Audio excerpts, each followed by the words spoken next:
Ang comment ng isa nating masugid na taga-subaybay na si Romer.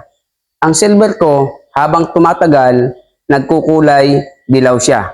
At yan po ang ating bibigyang linaw, paliwanag, kung bakit nagkukulay dilaw ang isang silver. Lamang ang may alam.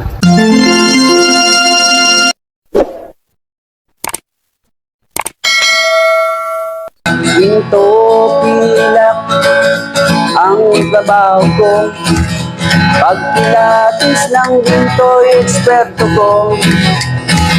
Magandang panahon po sa inyo mga kaibigan ko dito po sa ating channel More Than Treasures. Kumusta po kayong lahat? Nawa ay nasa mabuti kayong kalagayan at lagi po ligtas sa anumang sakit at karamdaman. Sa video po natin ito ay bibigyan po nating linaw at paliwanag ang comment ng isa natin po masugid na taga-subaybay na si Boss Romer.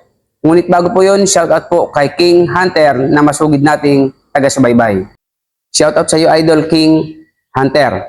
So, sa comment po ng ating masugid na taga-subaybay na si Romer, yung kanya daw pong silver, habang tumatagal, nagkukulay dilaw.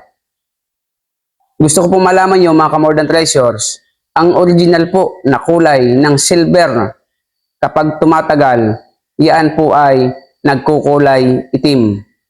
Kung acidic po ang sumusuot. Kaya kapag ang iyong silver po ay habang tumatagal, yan po ay naninilaw, ibig sabihin, hindi po yan silver. Maaari pong yan ay white gold o kaya ay fake na silver.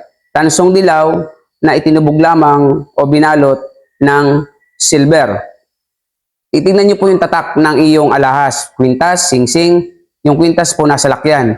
Kapag ang tatak po niyan ay Italy 750, hindi po tatak ng silver yan. Kapag Italy 585, hindi din po tatak ng silver yan. Ang tatak po ng silver ay Italy 925. So kapag Italy 925, yan po ay silver. Ngunit kapag ang tatak po ng iyong kwintas o alahas na silver ay Italy 925 at naninilaw, so hindi po yan tunay na silver. Yan po ay fake lamang, yan po ay tansong dilaw na ginawang kwintas, singsing o anumang alahas at itinubog lamang po sa kulay ng silver. So nawa po sa ating mga tagapanood, kung baguhan ka pa lamang at nagustuhan niyo po ang ating channel, pakisubscribe niyo po ang ating channel. Pakihit niyo po ang notification bell, lagay niyo po ay all upang lagi po kayong update sa ating mga bagong videos. At kung nagustuhan niyo nga, paki-comment, like, and share po kayo. At sa nagtanong nito, kay Idol Romer, nawa ay nasagot ko ng malinaw ang iyong comment at katanungan. So, marami pong salamat sa inyong panonood. See you on our next video. God bless po. Lamang ang may alam.